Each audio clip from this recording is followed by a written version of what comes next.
Pinto de Monteiro era vaqueiro igual a Jacó, no seu cavalo ligeiro, quebrava pau e cipó e derrubava touro brabo, que a corda dava um nó.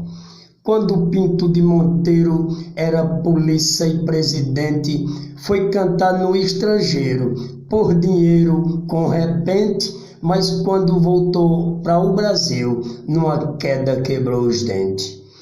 Pinto era um bom vaqueiro, mas com o tempo ficou cego. Amigo, não foi um prego, foi a idade e o tempo. Por isso eu me contemplo, porque não foi fantasia. Eu vou dizer para vocês que Pinto de Monteiro era o doutor da poesia. Obrigado.